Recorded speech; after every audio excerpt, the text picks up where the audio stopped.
भूमिका आहे? नाही, मला जो इथं नाशिककरांच्या पर्यावरण प्रेमींना सपोर्ट करण्यासाठी मी इथं आलेलो आहे. मी गेली 10 वर्षापासून येतोय. इथला उद्यान विभाग किती फालतू वागलाय हे मला 10 वर्षापूर्वीच माहिती आहे. 2016ला आम्ही इथं इतकं काम केलं नाशिकमध्ये आणि अचानक 5,000 मुलांना बेलाचं रोपं देऊन आम्ही मिरवणूक काढणार होतो. इथं त्र्यंबकेश्वरला बेल बाहेर आणला जातो, बेलाची झाडं वाटली पाहिजेत म्हणून करत असताना अचानक माझा प्रोग्राम कॅन्सल केला होता. मला ते दुःख अजून मला माहिती आहे की इथं कसं वागलं जातं. उद्यान विभागामध्ये कर्मचारी कसं काम करतात, झाडं रोपं कशी आणली जातात, फॉरेस्ट डिपार्टमेंट कसं रोपं आणतं, नर्सरी का चांगली करत नाही, या सगळ्या गोष्टीचा अभ्यास आहे. पण आता जरा जास्तच झालं म्हणून मला लोकांसमोर यावं लागलंय की बाबा इथलं एकही झाड तुटता कामा नये आणि हिडन अजेंडा तुम्ही राबवू नका. शासनाला विनंती आहे, तुम्ही शासन म्हणजे का आपलीच माणसं आहेत ना, आपल्याच माणसाने आपल्यालाच फसवलं तर त्याला आपली माणसं म्हणायची का? तर अशी वेळ आली तर आम्ही विरोधात जाणार. आम्ही इथले काही झाड तुटू देणार नाही. नाशिककरांच्या सगळ्या पर्यावरण प्रेमींच्या बाजूने आम्ही आहोत. सह्याद्री देवराईतली आमच्या 40 देवराई आहेत, महाराष्ट्रात सगळ्याकडून आहेत. आमच्या सगळ्यांच्या वतीनं सपोर्ट आहे. कुठेही झाड तुटत असलं तर तुम्ही सगळ्यांनी सावध व्हा, त्याचा प्रश्न विचारा. झाड तुटू द्यायचं नाही. आपले झाड म्हणजे आपले आईबाप आहे. आमच्या आईबापांवर जर तुम्ही हल्ला केला तर आम्ही मुलं एवढी काही बुळगी नाहीत, आम्ही काही एवढे हे नाही की तुम्हाला जगू देणार, आम्ही तुम्हाला जगू देणार नाही. त्यामुळं साधूग्रामसाठी झाडं तुटता कामा नये. साधू आले गेले आम्हाला काही फरक पडत नाही, पण झाडं आली गेली तर आम्हाला खूप फरक पडतो. हेच मला सांगायचं. झाड जाणं इथलं म्हणजे हा ज्ञानेश्वरांचा अपमान आहे. झाड जाणं हे तुकारामांचा अपमान आहे. झाड जाणं शिवाजी महाराजांचा अपमान आहे. ह्या लोकांनी सांगितले तेच विचार घेऊन आपण पुढे जातो ना. प्रशासनाचं म्हणणं आहे की केवळ काही झाडं आम्ही तोडणार आहोत, सगळी झाडं तोडली जाणार नाही आणि 15,000 झाडं लावू असं गिरीश महाजन म्हणतात. नाही, हे आपण 33 कोटीपासून ऐकत आलोय. त्याचा हिशोब कधीच कोणी घेतलेला नाही आणि तो आपल्या देशात 70 वर्षापासूनचा हिशोबच घेता येत ना आपल्याला. कोणी कुठल्या जागा कशा गेल्या, कोणी कुठल्या पद्धतीने फ्रॉड केले, कोणी काय केले याचा हिशोब. मग त्यात आपल्याला पडायचं नाही. कारण काय, तुम्ही खूप कमवलं म्हणून काय 500 वर्ष जगणार नाही, तुम्ही पण मरणारच आहात. तर जाताना माणुसकी नावाची एक चीज असते, माणसं नावाची एक चीज असते आणि आधी झाडं असतात नंतर माणसं असतात. त्यामुळे झाडांची बाजू आपल्याला घ्यायचीच आहे. प्रशासन एक्झिबिशन सेंटर करण्याचा घाट घालतोय अशा स्वरूपाचा दावा पर्यावरण प्रेमींनी केलेला आहे. आपल्याला काही कागदपत्र देखील त्यांनी दाखवले. आपलं याच्यावर नेमकं काय म्हणणं आहे? मला अतिशय शॉक बसला की गिरीश महाजन तुम्ही याला उत्तर द्या की मी जी आता नोटीस बघितली 14 नोव्हेंबरला टेंडर काढले आणि 33 वर्षासाठी इथं एक्झिबिशन सेंटर करणार, तर हा कुठला कुंभमेळा इथं होणार आहे त्याचं महाराष्ट्रात तुम्ही उत्तर द्या. म्हणजे मला जे दिसलं समोर त्याच्यातनं असं वाटतं की पालकमंत्री आहात तर तुम्ही याची उत्तर द्या. तुम्ही नाशिककरांचा अपमान करू नका, माणसाचा अपमान करू नका आणि झाडांचा तर अजिबातच करू नका. सर कुंभमेळ्यासाठी पर्यायी जागेचा वापर करावा अशी एक मागणी होते. मागच्या वर्षी कुंभमेळा इथेच, मागच्या वेळेस इथेच भरलेला होता. आपलं यावर काय मत आहे? कुंभमेळा इतर ठिकाणी भरवावा की इथे काहीतरी सुवर्ण मध्य काढावं, आपली काय भूमिका आहे? मला असं वाटतं इतक्या उजाड जागा आहेत, इतकं नाशिकमध्ये जागा आहे, त्या जागेवरती साधूग्राम बांधा.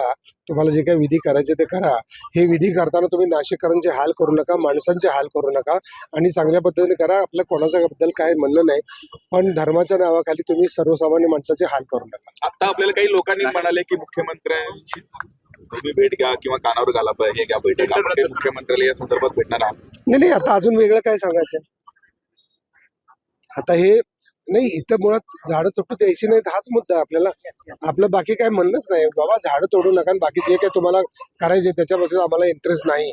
आम्हाला फक्त महाराष्ट्रातली नव्हे, जगातली नव्हे, भारतातली कुठलीही झाडं तुटता कामा नाहीत. कारण झाड आहे तर माणूस आहे. झाड आणि आई ह्या दोनच गोष्टी महत्वाच्या आहेत. नंतर सगळे मनाचे खेळ आहेत. आपण रात्री झोपलो, मुख्यमंत्री असो, पंतप्रधान असो, नाही तर खेळाडू असो, नाही तर ऍक्टर असो, रात्री झोपल्यावर त्याला ऑक्सिजन लागतो ना, त्याला अन्न लागतं ना. हे कोण देतं? झाड देतं ना. मग झाडाबद्दल कोणीही बोलायचं नाही. झाड तुटता कामा नये. झाड राहिलं तरच आपण राहणार आहोत, एवढी माफक अपेक्षा. पर्यावरण प्रेमींनी जी जागा सुचवलेली होती ती जागा वेगळ्या ठिकाणी आहे. तिथून जर समजा अमृत स्नानाचा किंवा त्याच्यासाठीचे जे मार्ग आहे ते जर ठरवले तर चेंगराचेंगरी होऊ शकते.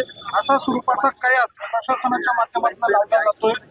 एकूणच जी पर्यावरण प्रेमी जो पर्याय सुचवतायत तो ते ऍक्सेप्ट करायला तयार होत नाही. शासनाने ऍक्सेप्ट करायला पाहिजे. कारण काय, चेंगराचेंगरी करून माणसं मारायचं असेल तर असले कुंभमेळे घ्याच कशाला? माणसांना त्रास होणारे कुठलेच मेळे, कुठलेच व्यवहार, कुठलेच जे काही सण असतील काय ते माणसांच्यासाठी असले पाहिजेत ना. माणसं मरण्यासाठी असतंच कामा नये. एवढी सोपी साधी गोष्ट आहे ना. प्रशासनाचं म्हणणं आहे की मागच्या 12 वर्षांपूर्वी ज्या ठिकाणी कुंभमेळा झाला होता इथे साधूंचे आखाडे होते आणि 12 वर्षा आधीची म्हणजे 12 वर्षानंतर जी झाडं या ठिकाणी उगवली आहे त्यातली जी मध्ये येतात ती आम्ही तोडू आणि जो लेआउट आहे तोच कायम राहणार आहे आखाड्यांसाठी. नाही ते पूर्वीचे नियम करता का म्हणे. मुळात एवढी झाडं सावली देतात, या सावलीत उभं राहिले त्याच्यात जातीभेद धर्म बिर्म काय आणू नका. झाडं न तोडता जागा तिथं बांधण्याने काय फरक पडणार आहे, काय पडणार आहे. पण ही झाडं देणारी ही सावली देतात, फळं देतात, ऑक्सिजन देतात, ह्याच्यावर पशुपक्षी राहतात, किडामुंगी राहतात, फुलपाखरं राहतात. ह्यांच्या जीवनाचा विचार नको करायला. त्यामुळे ही साधी गोष्ट आहे, झाड कुठंच तुटता कामा नये. आपली तंत्राची भूमिका काय राहणार आहे? आज आपण नाशिकमध्ये आलेला आहात, प्रशासनाची भेट घेणार आहे किंवा समजा जर प्रशासनाने आपलं म्हणणं ऐकलंच नाही तर आपली भूमिका काय? ऐकणं बिण्याचा मुद्दाच नाही हो. नाशिककर जिवंत आहेत, सगळ्या नाशिककरांनी जागे व्हा. तुम्ही इथं या, तुम्हाला सपोर्ट करण्यासाठी मी आलोय. पर्यावरण प्रेमींच्या मागणीसाठी मला त्यांनी सांगितलं असं आहे. तर भारतात जगात कुठेही झाड तुटत असेल तर तिथे आपण उभं राहणार आणि झाड तुटू देणार नाही. एवढीच आपली भूमिका आहे. म्हणाल तेलुगू, म्हणाल तामिळ, मी 12 भाषेत काम केलं. त्यामुळे कुठल्या भाषेत बोलणं नाही. माझे विचार सगळे मराठीत व्यक्त केलेले आहेत. हे तुमच्या चॅनलवाल्यांना पोहोचवा अशी आमची इच्छा आहे. नासिकर जो काम कर रहे हैं पेड़ के लिए, उनको सपोर्ट देने के लिए मैं आया हूँ. मैं मानता हूँ ज्ञानेश्वर महाराज, मैं मानता हूँ तुकाराम महाराज, मैं मानता हूँ शिवाजी महाराज. इन लोगों ने जो बताया है पेड़ के बारे में वही फॉलो करता हूँ. और पेड़ हमारा माँ बाप है. हमारे माँ बाप के ऊपर अगर आप हल्ला करेंगे तो हम सहन नहीं करेंगे. हमको पेड़ बचाना है. हम पेड़ बचेंगे तो हम बचेंगे. इतना सिंपल हमारा कहना. सर आप इसको लेकर सीएम से मुलाकात करने वाले हैं? नहीं, अभी सीएम से और क्या मुलाकात कर रहे हैं. इधर पेड़ नहीं काटने देंगे हम लोग, इतना ही काफी है ना. और क्या मुलाकात करेंगे. ये नासिकर जो कर रहे हैं ना, उनको कानून से जो काम कर रहे हैं उनको अपन सपोर्ट कर रहे हैं. अभी उसको टेक्निकल टीम में या फॉर्म भरना है, ये साइन करना है, वो करना है, इसी के लिए टाइम नहीं है. लेकिन जो अच्छा काम कर रहे हैं उनको हम लोग सपोर्ट कर रहे हैं, इतना पक्का है. सर गिरीश महाजन जी ने ये भी कहा है कि जो भी क्या करेंगे उससे जगह पे लागवड करना नहीं, जो खाली जगह है ना उधर साधुग्राम बनाएंगे तो ज्यादा अच्छा है. लोगों के लिए अच्छा है, पेड़ के लिए अच्छा है. इतना तो गिरीश महाजन समझेंगे ना, इतना तो समझना चाहिए ना. झूठ मत बोलो, लोगों को फंसाओ मत, हिडन एजेंडा मत रखो और शांति से अपना राज्य. सर लोगों को क्या आह्वान करना चाहिए? लोगों को ये कहना चाहता हूँ कि इधर एक ही पेड़ नहीं कटने दो. और ऐसा कुछ होगा तो आप इधर आइए, हम लोग सब सपोर्ट करेंगे. अपन जान दे देंगे लेकिन पेड़ नहीं कटने देंगे. थँक्यू.